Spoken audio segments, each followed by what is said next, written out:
warahmatullahi wabarakatuh. Perkenalkan, saya Dian Rahmawati, dosen S1 Teknik Elektro Universitas Telkom.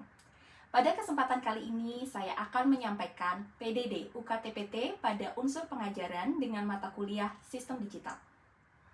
Mata kuliah Sistem Digital merupakan salah satu mata kuliah wajib di semester 3 untuk kurikulum 2020.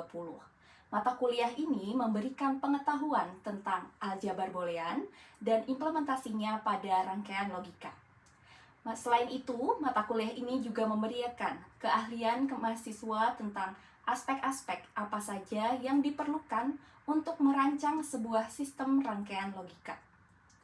Selain itu, mata kuliah ini memberikan keterampilan mahasiswa dalam mengimplementasikan hasil rancangan ke dalam rangkaian sebenarnya. Program Learning Outcome atau PLO untuk mata kuliah Sistem Digital ada dua, yaitu PLO 4 dan PLO 8. PLO 4 yaitu mahasiswa memiliki wawasan mengenai perkembangan teknologi dan isu kontemporer dalam bidang elektroteknik sebagai bentuk pembelajaran sepanjang hayat.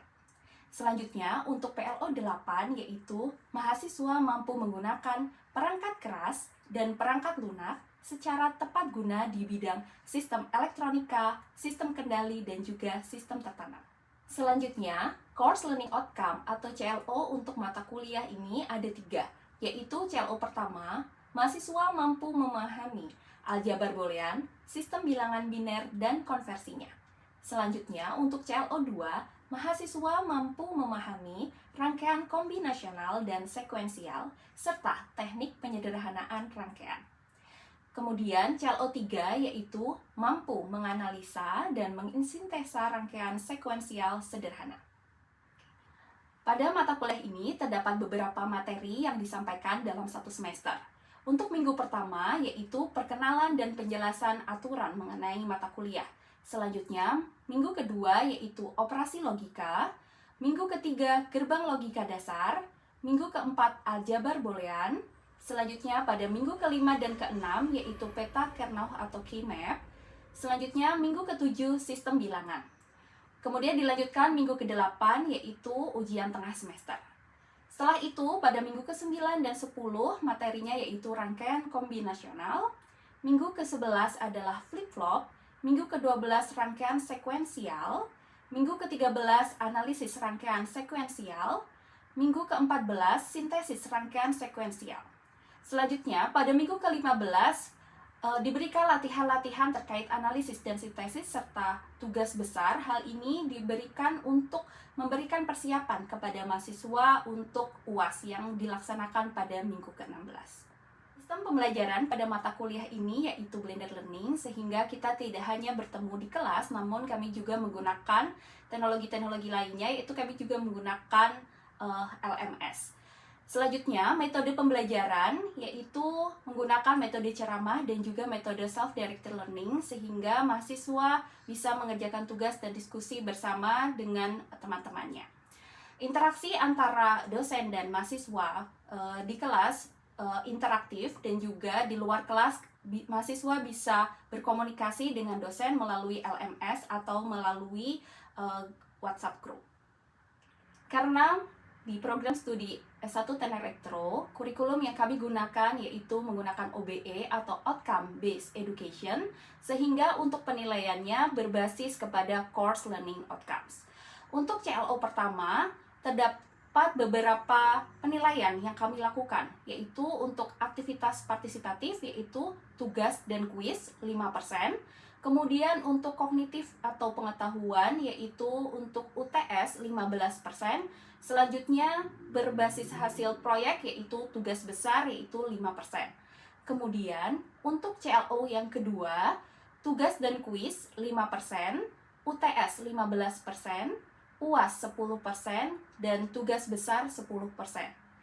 Terakhir, CLO ketiga untuk tugas dan kuis sama yaitu 5%, kemudian UAS 20% dan juga tugas besar yaitu 10%. Sekian penjelasan mengenai mata kuliah Sistem Digital. Mari kita saksikan untuk micro teaching mata kuliah Sistem Digital untuk materi yaitu rangkaian sekuensial. Assalamualaikum warahmatullahi wabarakatuh. Selamat sore semuanya. Gimana? Gimana kabarnya hari ini?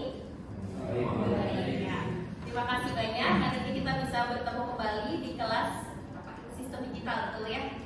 Nah, sebelum kita memulai kelas hari ini, mari kita berdoa menurut kepercayaan masing-masing. Berdoa.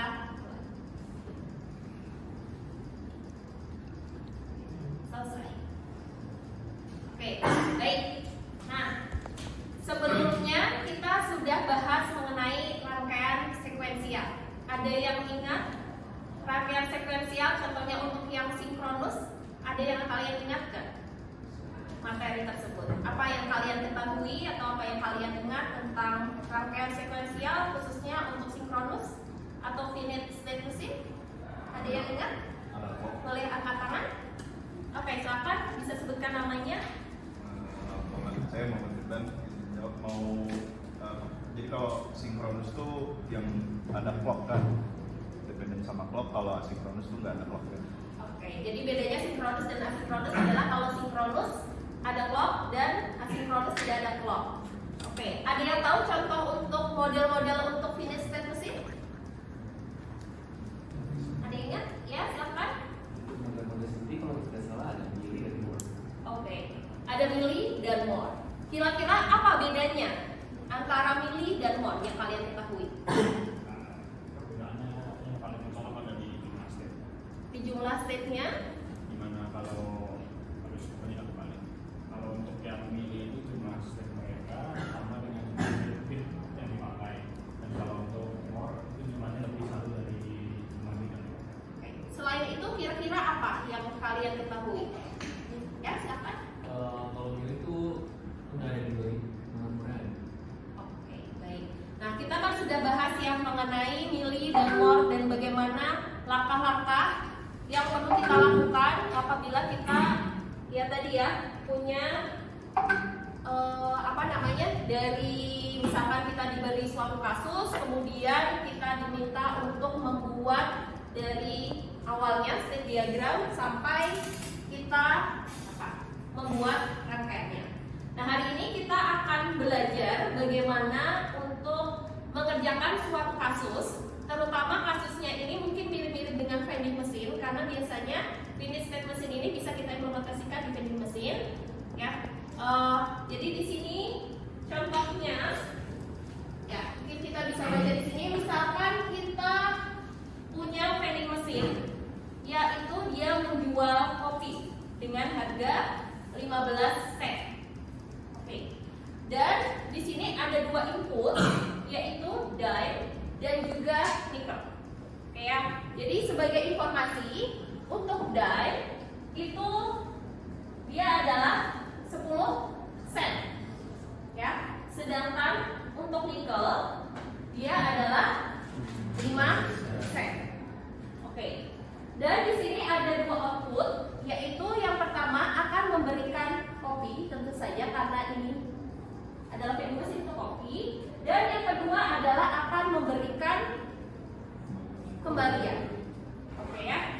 Jadi di sini misalkan kita memberikan dua dime karena satu dime tadi 10 sen. Jadi kalau kita punya dua dime berarti mungkin saja nanti akan memberikan kembalian.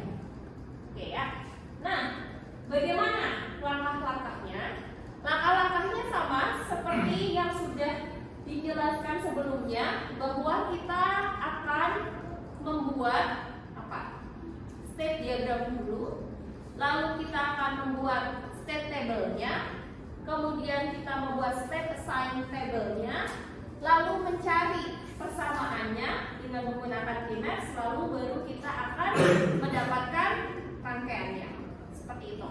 Nah, kita akan mulai ya. Jadi ini informasinya bisa dipahami ya, bahwa kita diminta untuk membuat vending machine kopi dengan harga 15 sen dan inputnya adalah dime dan nickel. Dengan output dia nanti bisa memberikan kopi dan juga bisa memberikan kembalian. Oke. Jadi kalau yang ini adalah gambaran ya state diagram ketika tidak ada kembalian. Ya. Berarti ketika tidak ada kembalian, ya, di sini misalkan kita memberikan 20 sen atau 2 dime, itu tidak ada kembalian. Ya. Jadi kalau kalian lihat di sini, outputnya dia hanya ada Z sama dengan 1, ya. Jadi dia tidak ada returnnya atau tidak ada kembaliannya. Nah, sekarang kita mau cari tahu bagaimana sih kalau ada kembaliannya. Jadi keluarannya tidak hanya copy, tapi ada kembaliannya. Oke, jadi berikut ini adalah state diagram ketika ada kembaliannya. Yang atas adalah menggunakan mur, yang bawah menggunakan mili. Kemarin kita bahas bahwa ketika kita membedakan antara mur dan mili, mur itu hanya tergantung kepada apa? Ayo, ada yang ingat? Kalau mili dan juga Keluar. apa? Present state dan juga apa? Ayo, ada yang ingat? Oke.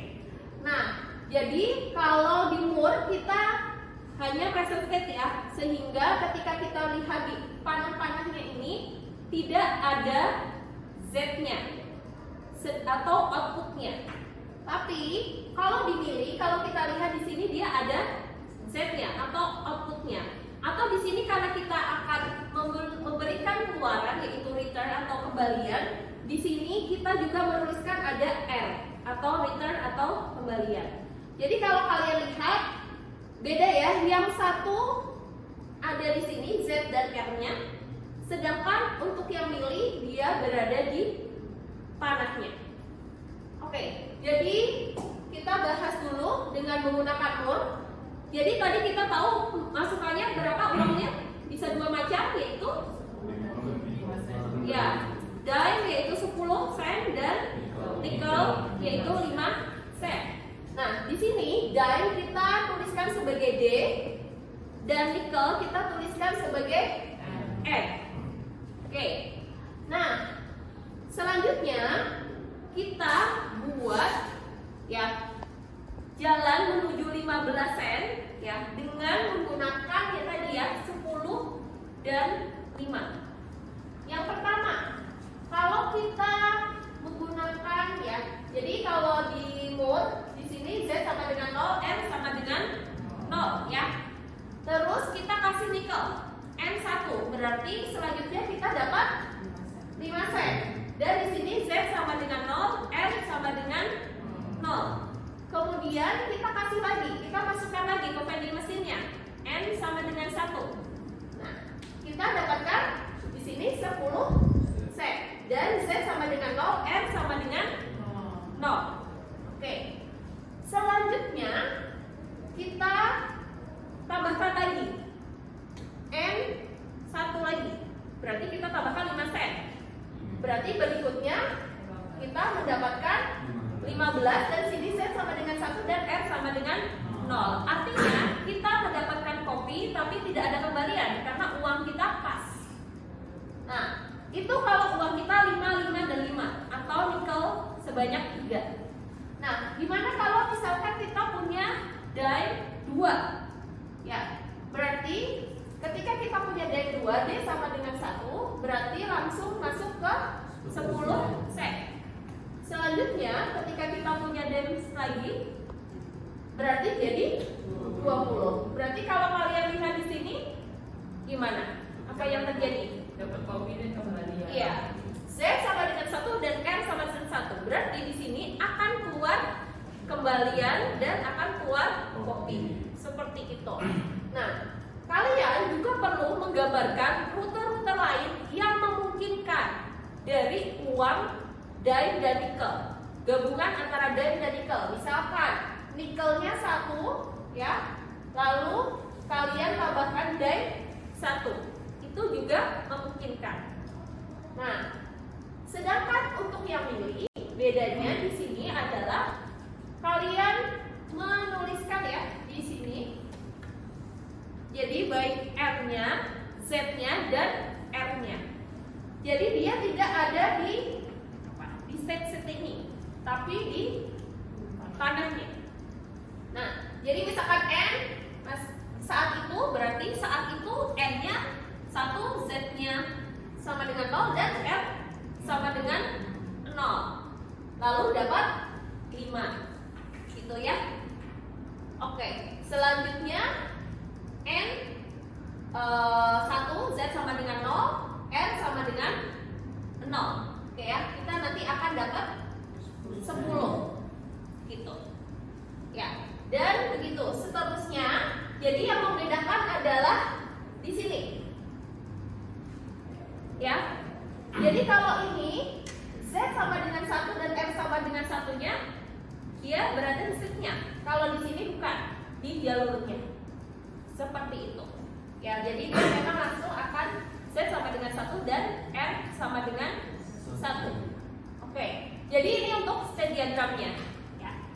Nah, hari ini nanti kita akan bahas dari state diagram dan juga untuk state table-nya ya. Nah, untuk yang langkah-langkah selanjutnya nanti kita akan bahas di pertemuan selanjutnya. Oke, nah setelah kita dapatkan state diagram ini, kira-kira bisa dimengerti ya bedanya ketika kita menggunakan Moore dan Mealy? Oke, selanjutnya kita akan mendapatkan state table.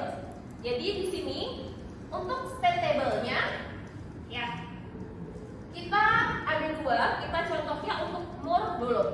Kalau kita untuk Moore, output itu di sini dia tidak akan terpengaruhkan oleh si D dan N atau si next state-nya.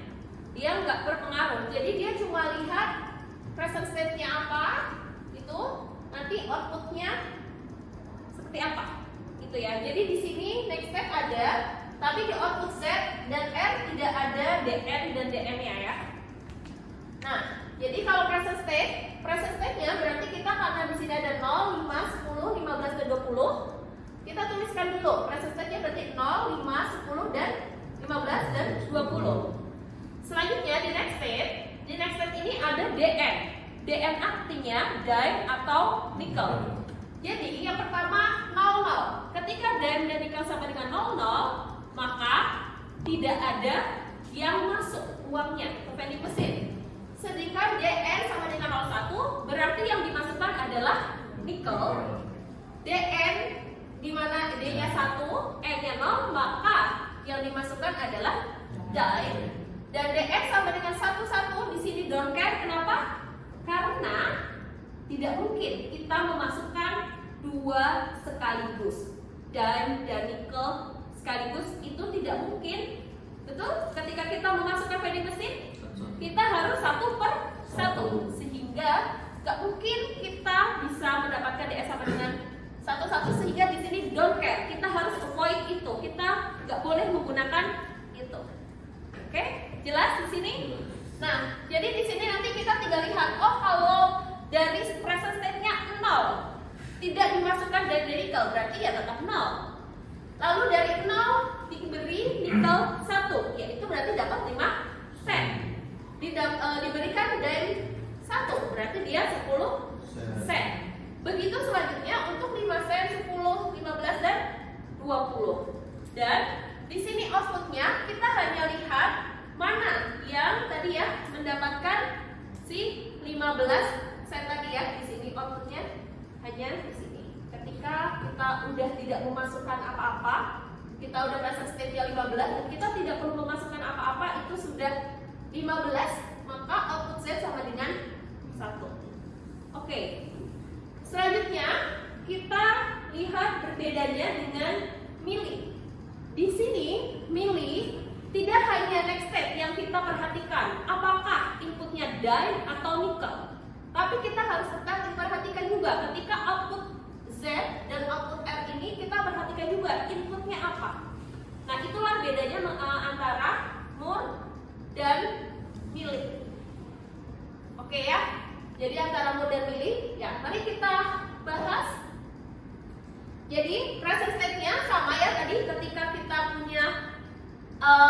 diamond dan nikel, ketika 00 berarti tidak ada yang masuk. Ketika 01 berarti yang masuk nikel 5. Ketika diamond dan nikel 10 berarti yang masuk diamond 1. Jadi 10 dan kita harus avoid kalau dua-duanya masuk atau satu. Oke. Nah, setelah itu kita lihat bedanya apa di sini.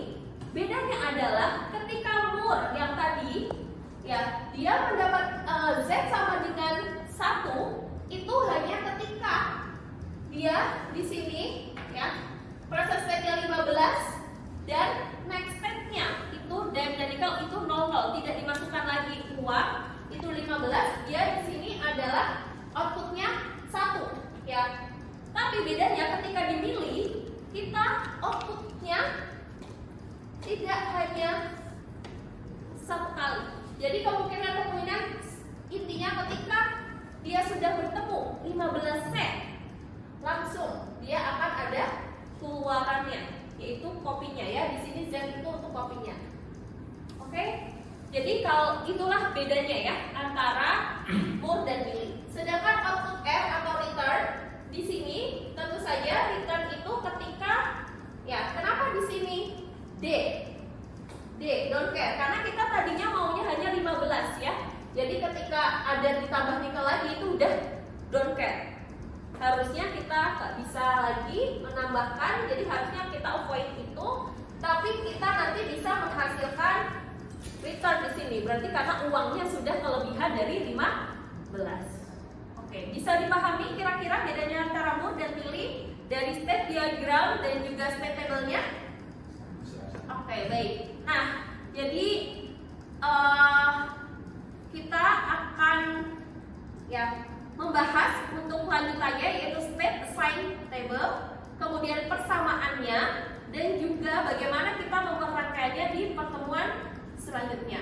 Tapi sebelum itu saya akan memberikan tugas untuk kalian untuk membuat ya state diagram dan juga state table dari suatu kasus seperti itu. Oke, ya. Jadi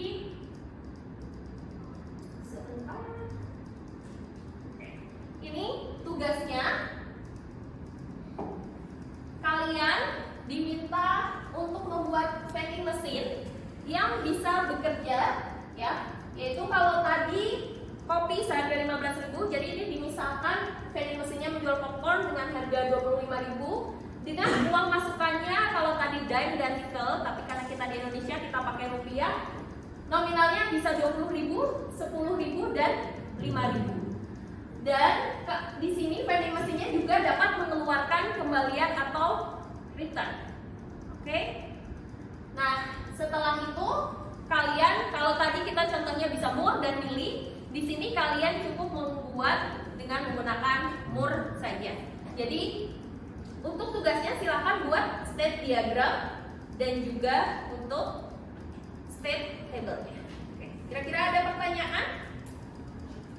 Oke. Kira-kira jelas ya bedanya ketika kita implementasikan membuat dari suatu kasus tertentu, lalu kita bisa membuat state diagram dan menggunakan dari state diagram, kemudian kita buat state table-nya, state assign table, kita buat persamaannya, lalu kita buat rangkaiannya seperti itu. Oke? Sudah clear semuanya? Oke, baik. Terima kasih banyak untuk pertemuan hari ini. Sampai jumpa lagi di pertemuan selanjutnya ya. Nanti kita akan bahas untuk state assign table, kemudian kita akan bahas untuk ya membuat persamaannya dan juga kita mencari rangkaiannya. Terima kasih banyak untuk hari ini. Mohon maaf atas segala kesalahan. Hati-hati di jalan. Wassalamualaikum warahmatullahi wabarakatuh.